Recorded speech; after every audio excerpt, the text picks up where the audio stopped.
நண்பர்களே, நீங்கள் பார்த்து கொண்டிருப்பது உங்கள் கௌசிகா ரிவ்யூ. சரி வாங்க வீடியோக்குள்ள போய் என்ன நடக்க போகுது அப்படின்னு சொல்லிட்டு பாத்தீங்கன்னா, நம்ம பைரவி இருக்காங்களா, அவங்க என்ன நினைச்சிட்டாங்க அப்படின்னு சொல்லிட்டு பாத்தீங்கன்னா, எனக்கு இடமாடா இல்ல, தங்கறதுக்கு 1000 இடம் இருக்கு, இப்படியெல்லாம் மானம் வெக்கம் ரோசம் இதெல்லாம் விட்டுட்டு இந்த வீட்டுல இருக்கணும்னு சொல்லிட்டு எனக்கு என்ன அவசியம், நான் அந்த வீட்டை விட்டு இப்பயே கிளம்புறேன் அப்படின்னு சொல்லிட்டு அப்படியே ரோசக்காரி மாதிரி வெளியே வந்து நம்ம எஸ்எஸ்கே கிட்ட பல்ப் வாங்கின்னு ஒரு பக்கம் நிக்கிறாங்க. எஸ்எஸ்கே என்ன பைரவி வீட்டை விட்டு வந்துட்டு இப்ப எங்க போக போற அப்படின்னு சொல்லிட்டு ஒரு கேள்வியை எழப்ப உடனே பைரவி திருன்னு முழிக்கிறாங்க ஒரு பக்கம். என்னடா இது, இந்த கம்யூனிட்டி பையனை நம்பிதான் நான் அந்த வீட்டை விட்டு வந்தேன், இவனடா பொசுக்கு இப்படி பேசுறான், என்னடா நடக்குதுங்க, நம்ம எந்த பக்கம் போனாலும் நமக்கு திரும்ப திரும்ப திரும்ப அடி மேல அடி விழுந்துட்டே இருக்கு, நாங்க இப்ப இந்த இடத்துல இருந்து எப்படி தப்பிக்கதான் போறோம் அப்படின்னு சொல்லிட்டு தெரியலையே அப்படின்னு சொல்லிட்டு குழப்பத்துல குழம்பின இருக்காங்க. இதுக்குதான் சொல்றது, ஆண்டவர் அப்பயே சொல்லியிருக்காருங்க. என்ன அப்படின்னு சொல்லிட்டு பாத்தீங்கன்னா, ஆண்டவர் சொன்ன ஒரே வார்த்தை, தீயினால் சுட்ட புண்ணுள்ளாறு முள்ளாராதை நாவிடால் சுட்டபடி. நீ வார்த்தையால என்ன வேணாலும் பேசு, அது எந்த காலத்துக்கும் இருக்கும், ஆனா தீனால் சுட்டா அது உடனே ஆடுற. வார்த்தையால சொன்ன வார்த்தை எப்பவுமே அது போலதான் நம்ம பைரவி பண்ண ஒவ்வொரு விஷயமும் அவன் மனசுல ஆணித்தனமா இருக்கு. அதனால பைரவிக்கு இனிமே இந்த வீட்டுல இடம் இல்லை. அதே மாதிரிதான் நம்ம எஸ்எஸ்கேவும் அவரோட ஒவ்வொரு அசைவிலும் ஒரு விதை இருக்கு. என்னென்னலாம் பழி வாங்கின பைரவிய, நீ எங்களுக்கு யூஸ் இல்லை, எனக்கு தேவை அந்த கார்த்தியை வச்சு அப்படியே செக்மெட் காய் அப்படியே டிக்கு நவுத்து போயினே இருக்கணும். கார்த்தி இருக்கிற வரையும் எனக்கு எந்த பிரச்சனையும் இல்லை. கார்த்தி தான் அந்த சொத்தோட ஓனர். இப்போதைக்கு அவங்க கிட்ட இருந்து சொத்தை கொஞ்ச நாள் என் பேருக்கு வந்துடும், அதுக்கப்புறம் நான் தான் ராஜா, நான் எந்ததான் ராஜ்யம் அப்படின்னு சொல்லிட்டு பேசின்னு இருக்காங்க. இதை பார்க்கும்போது ஒரு பக்கம் சந்தோஷமா இருக்கு, ஆனந்தம் பாடும் அந்த மாதிரிதான் ஒரு பக்கம் இருக்கு. சரி, இந்த மாதிரி ஏதாவது ஒரு பக்கம் போயிட்டு இருந்தாலும் அதே சமயத்துல மறுபக்கம் என்ன நடக்குதுன்னு சொல்லிட்டு பாத்தீங்கன்னா, நம்ம அதாவது கார்த்தி மறுபக்கம் அஞ்சலி இருக்காங்களே, இவங்க கிட்ட எஸ்எஸ்கே இருந்து கோர்ட்ல இருந்து ஆர்டர் வந்துருச்சு, நீங்க இப்பவே போயிட்டு அந்த கௌதமி இலக்கியாவை கழுத்தை பிடிச்சி அப்படியே கர வெளியே தள்ளுங்க அப்படின்னு சொல்லிட்டு சொல்றாங்க.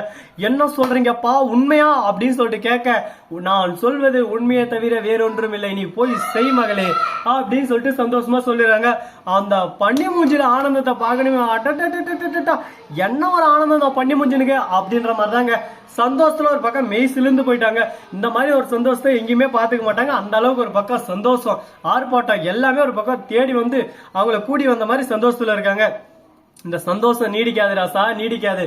நீ பேராசைப்படுற அந்த பேராசை எல்லாமே தேடி வந்து உன்னை அழிக்கும் அப்படின்னு சொல்லிட்டு சொல்லுவாங்க. ஆமாங்க, இவங்க பண்ற ஒவ்வொரு விஷயமும் இவங்களுக்கு எதிரானது. கண்டிப்பா இவங்களுக்கான எதிரான விஷயம் இவங்களுக்கு திரும்பி வந்து அடின்னு கண்டிப்பா அடிக்குதாங்க போதுங்க. ஒரு தப்பு செய்யறாங்க, அது தப்பு இல்லை, ஆனா அந்த தப்பை தெரிஞ்சும் திரும்ப செய்யறாங்க பாத்தீங்களா, அதுதான் மிகப்பெரிய ஒரு தவறு. போய் கௌதமி இலக்கியம் கழுத்தை பிடிச்சி வெளியே தர்றாங்க. கௌதம் என்ன பண்றதுன்னு சொல்லிட்டு தெரியாம, என்னடா கார்த்தி என்னடா பண்ற அப்படி இப்படின்னு சொல்லிட்டு கேட்க, இந்த சொத்து மொத்தம் உன் பேர்ல ஃபர்ஸ்ட் மாறலடா, இது எல்லாமே எஸ்எஸ்கே பேர்ல இருக்கு, நீ முட்டாள்தனமா புரியாம இருக்க, எல்லாமே நான் விசாரிச்சு வந்துட்டேன், இந்த விஷயத்த உங்ககிட்ட சொல்லணும் நான் ஆர்வமா ஓடி வந்தேன், ஆனா எதுவும் சொல்லவும் முடியல மெல்லவும் முடியல, அப்படியே மௌனமே சிறந்ததுன்னு சொல்லிட்டு மௌனத்தோட இருக்கேன். இதெல்லாம் எங்க போய் முடிய போகுது, எதெல்லாம் போய் முடிய போகுதுன்னு சொல்லிட்டு தெரியல. வாழ்வே மாயம் இந்த வாழ்வே அப்படின்ற மாதிரி ஒரு பக்கம் போயிட்டு இருக்குங்க. சரி, போனதெல்லாம் போட்டு அப்படின்னு சொல்லிட்டு பாட்டை மாத்த சொன்னாங்க. எவன் போட்டோம் அப்படின்ற மாதிரி தான் ஒரு பக்கம் பாட்டு பாடியாகணும். சரி, இப்படியெல்லாம் ஒரு பக்கம் போயின்னு இருக்க. மறுபக்கம் என்ன நடக்குதுன்னு சொல்லிட்டு பாத்தீங்கன்னா, நம்ம எஸ்எஸ்கே இருக்காருல, அவர் வந்து சிறப்பான ஒரு சம்பவத்தை செஞ்சு விட்டாரு. என்னன்னு சொல்லிட்டு பாத்தீங்கன்னா, என்ன கௌதம, இதுக்கு மேல இந்த வீடு என்னோடது, கார்த்தி தம்பி இந்த வீடு என்னோடதுப்பா, நீ வெளியே போப்பா. கார்த்தி வந்து எஸ்எஸ்கேப்பா என்ன சொல்றீங்க, உங்களுக்கு என்னாச்சு, என்ன பார்த்தா இப்படி சொல்றீங்க அப்படின்னு சொல்லிட்டு கேக்குறாங்க. உடனே பாக்கணுமே, இந்த மாதிரிதான் ஒரு பக்கம் புலம்பலும் அலும்பலும் ஒரு பக்கம் ஓடின்னு இருக்கு. இந்த புலம்பலுக்கு நடுவுல பிரச்சனையே வராதா அப்படின்னு சொல்லிட்டு பார்த்தா கண்டிப்பா பிரச்சனை வரும். அந்த பிரச்சனை எப்படி தீர்க்க போறோம், எந்த விதத்துல கொண்டு போக போறோம், அதை பொறுத்துதான் எல்லாமே ஒரு பக்கம் மாறும் அப்படின்னு சொல்லிட்டு கிளீனா நம்ம ஒரு பக்கம் தெரிவிச்சு விட்டுறலாம். சரி, இந்த மாதிரி எல்லாம் ஒரு பக்கம் போயிட்டு இருக்கா. மறுபக்கம் என்ன நடக்குதுன்னு சொல்லிட்டு பாத்தீங்களா, நம்ம தலைவன் சிறப்புடா, இது தாண்டா சிறப்பு, இதை தாண்டா எதிர்பார்த்தேன் அப்படின்ற மாதிரி ஒரு பக்கம் ஒரு விஷயத்த செஞ்சுட்டாருங்க. இப்படிதாங்க ஒரு பக்கம் நசன பிரச்சனை எல்லாம் போயின்னு இருக்கு. இந்த பிரச்சனையெல்லாம் எப்படி தீர்க்க போறாங்கன்னு சொல்லிட்டு தெரியலங்க. ஆனா கண்டிப்பா தீர்த்துதான் ஆகணும், வேற வழி இல்ல.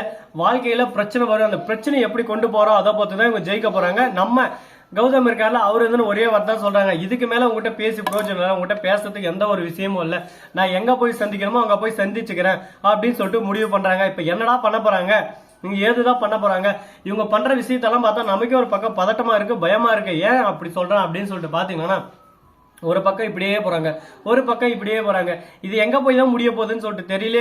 கடவுளே, நமக்கு மட்டும் ஏன்பா இந்த மாதிரி பிரச்சனை மேல பிரச்சனை வந்துகிட்டே இருக்கு அப்படின்னு சொல்லிட்டு கடவுளை வேண்டு இருக்காங்க. என்னதான் கடவுளை வேணாலும் நடக்கிறது நடந்தே தாங்க தீரும், அதுக்குன்னு அது மாறி நடக்க போறது இல்லை. அதனால எந்த விஷயம் வந்தாலும் ஏத்துக்கிட்டு பழைய அடுத்த விஷயத்துக்கு நம்ம போக கத்துக்கணும். அப்பதான் நம்ம ஜெயிக்கிறதுக்கான நிறைய படிக்கட்டுகள்லாம் நமக்கு வரும். அதே போல நம்ம எஸ்எஸ்கே இருக்காருல, அவரோட சூழ்ச்சியை இப்ப காட்டிட்டாரு. அவரோட சூழ்ச்சியை நாம எப்படி உடைக்கணும்ன்றத நம்ம கௌதம் காட்டினால ஆல்ரெடி போயிட்டு கலெக்டர் ஆபீஸ்ல மனு கொடுத்துட்டு இருக்காங்க. இந்த மாதிரி எங்க சொத்தை எல்லாமே எங்களுக்கே தெரியாம அபாண்டமா திருட பாக்குறாரு இந்த எஸ்எஸ்கே.